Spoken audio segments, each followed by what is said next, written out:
الله الرحمن الرحيم الحمد لله وكفى وسلام على عباده الذين اصطفى أما بعد فأعوذ بالله من الشيطان الرجيم بسم الله الرحمن الرحيم إنا أعطيناك الكوثر فصل لربك وانحر إن شانئك هو الأبتر صدق الله مولانا العظيم. میرے محترم بزرگوں اور بھائیوں،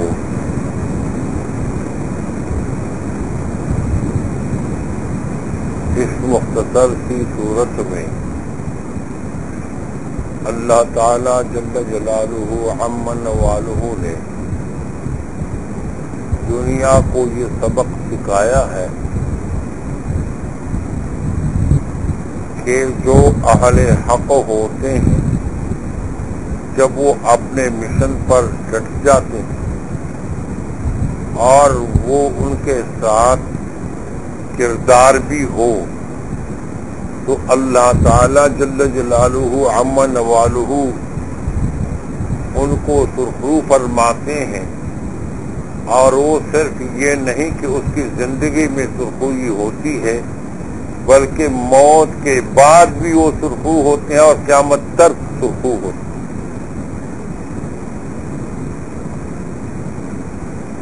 جو حق کے لیے اپنی زندگی وقف کر لیتے ہیں، جو دین حق کے لیے اپنا سب کچھ قربان کر لیتے ہیں، تو وہ صرف دنیا میں سرخرو نہیں ہوتا بلکہ دنیا میں سرخروئی کے ساتھ ساتھ آخرت میں بھی سرخرو، اور صرف زندگی میں سرخرو نہیں ہوتا بلکہ موت کے بعد قیامت تک بظاہر تو وہ دنیا میں نہیں ہوتے لیکن اس کی آواز گونجتی رہتی۔ قریش مکہ، جو میں نے مختصر سی صورت تلاوت کی، قریش مکہ خوش ہو رہے تھے کہ جناب محمد مصطفیٰ احمد مجتبیٰ صلی اللہ علیہ وسلم محنت کرتے ہیں، کوشش کرتے ہیں، ہمارے نظریے کی تردید کرتے ہیں، چلو اس کا کوئی نرینہ اولاد نہیں ہے تو یہ مر جائیں گے، اس کا مشن مٹ جائے گا، ختم ہو جائے گا، ان کا کوئی وارث تو ان کا ہے نہیں۔ جب اس کا کوئی وارث نہیں ہے تو اس کا مشن بھی دفن ہو جائے گا، اس کے مر جانے کے ساتھ اس کا مشن بھی دفن ہو جائے گا۔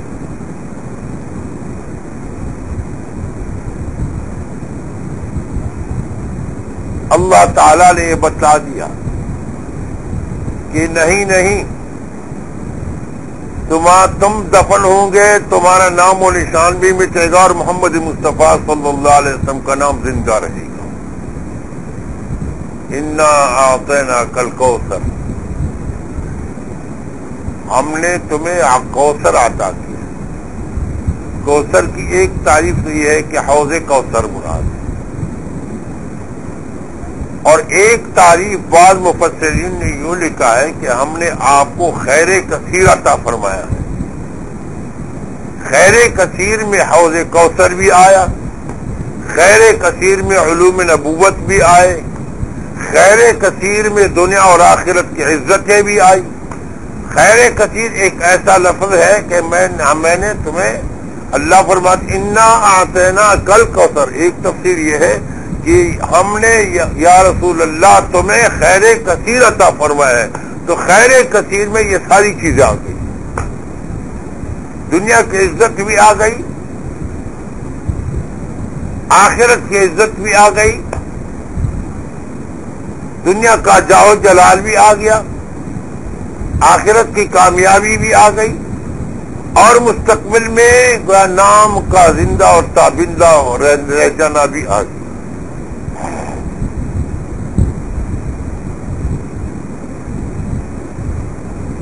اللہ نے فرمایا انا اعطیناک الکوثر، ہم نے تمہیں خیر کثیر عطا فرمایا، علوم نبوت عطا کی، کردار عطا کیا، اخلاق عطا کیے، اور صحیح نظریہ عطا کیا، اور دنیا میں عزت آپ کو ملے گی اور آخرت میں آپ کو حوض کوثر ملے گی۔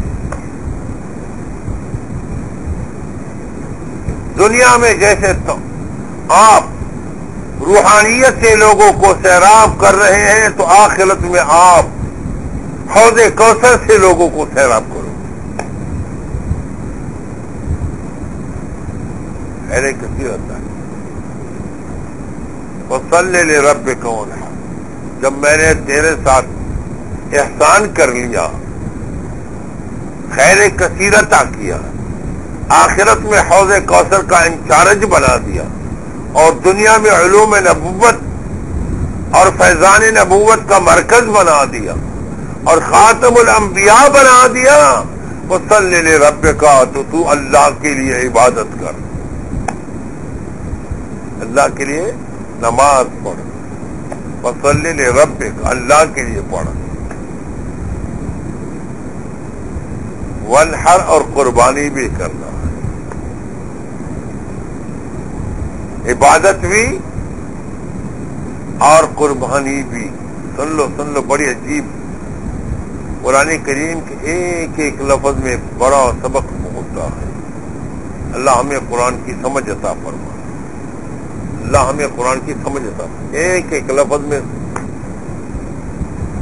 فصلی لربک، اللہ کی رضا کے لیے آپ عبادت کریں.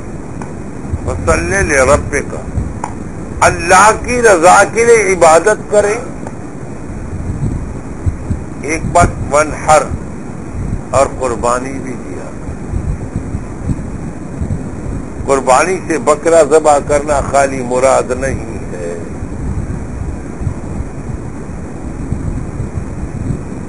اگرچہ مانا نحر اونٹنے کے گلے میں نیزہ گوشت، یعنی اونٹ کو ذبح کرنے کا طریقہ جو ہے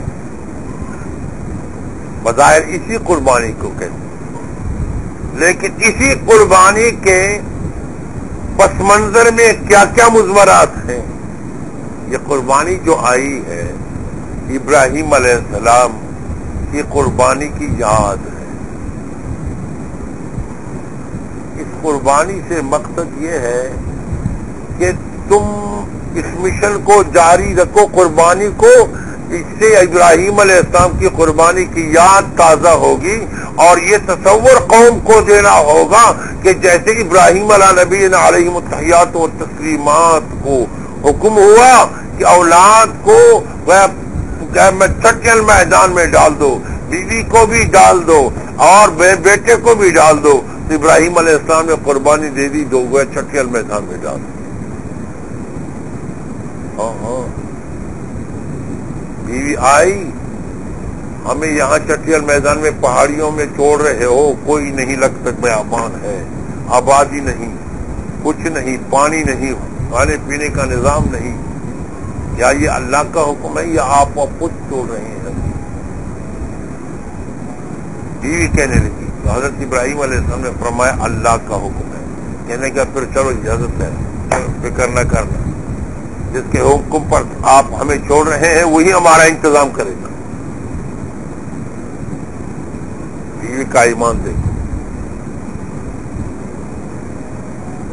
چھوڑ دیے، پھر حکم ملا بیٹے کو ذبح کر. پھر بیٹے ذبح کرنے کے لیے تیار ہوئے یا نہیں ہوئے؟ یہ سبق دیتا ہے مسلمان بیدار ہو جا.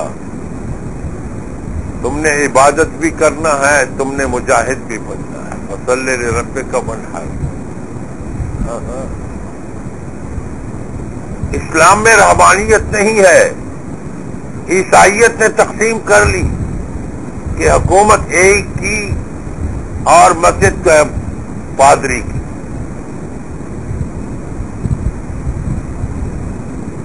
اسلام نے یہ سکھایا کہ خود محمد رسول اللہ صلی اللہ علیہ وسلم مصلی کے پیش امام بھی تھے اور حکمران بھی تھے. صدیق اکبر مسجد نبوی کے پیش امام بھی تھے، حکمران بھی تھے.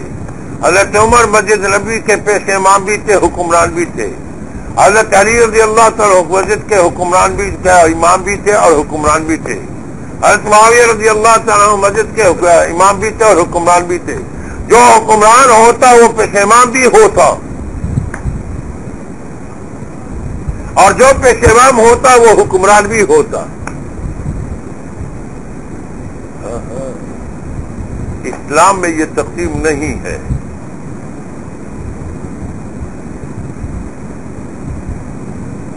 اسلام نے سبق دیا ہے، اور سبق کیسے عجیب سبق. یہ سبق نہیں دیا کہ جو بڑا سرمایہ دار ہوگا تو وہ بڑا بنے گا، غریب آدمی کا کیا حق بنتا ہے. قرآن نے یہ سبق دیا ہے کہ جن میں صلاحیتیں ہوں وہ عہدے کا مستحق ہے. جب حضرت موسیٰ علیہ السلام کے قوم نے موسیٰ علیہ السلام سے درخواست کی، نہیں ایک اور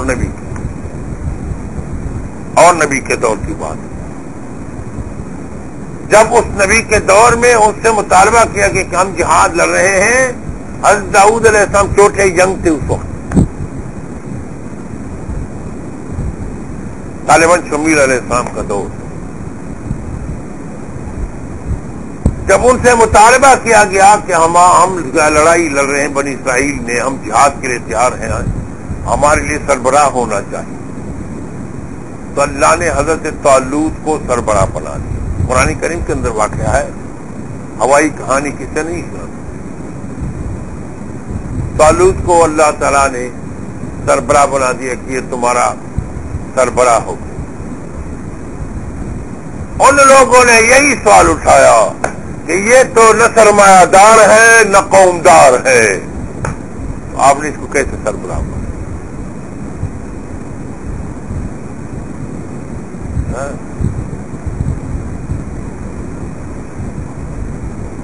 یہ تو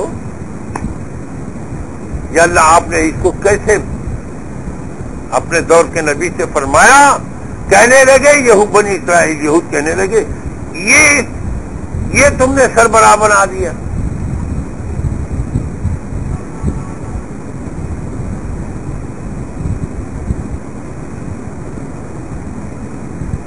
اللہ تعالیٰ نے جواب میں فرمایا اس کے اندر کمانڈر چیف بننے کی صلاحیت ہے، اس کے اندر امیر بننے کی صلاحیت ہے.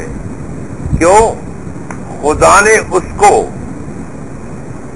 اس فن میں، اس علم میں مہارت بھی دی ہے، اور اللہ تعالیٰ نے باڈی بھی دی ہے، باڈی بھی روزدار ہے.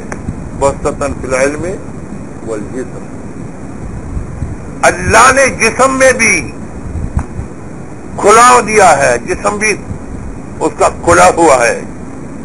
بھاری آدمی روزدار ہوتا ہے، جب اتنا چھوٹا ہلکا پھلکا آدمی ہوتا ہے تو اسے کوئی نہیں کرتا.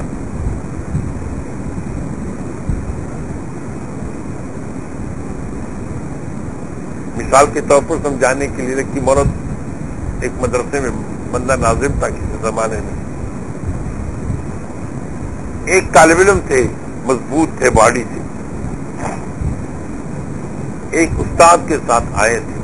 وہ استاد اس کی خصوصی نگرانی کرتے تھے تاکہ ان سے اپنے علاقے والوں نے ان کے ساتھ بھیجا تھا کہ آپ کی نگرانی میں پڑے گی. اب وہ ہر وقت نماز کے لیے اٹھاتے، یہ کرتے ہو کر صبح کی نماز کے لیے. وہ تو نوجوان تھا، اس کی نیند بڑی بھاری تھی، نہیں اٹھ سکتے تھے.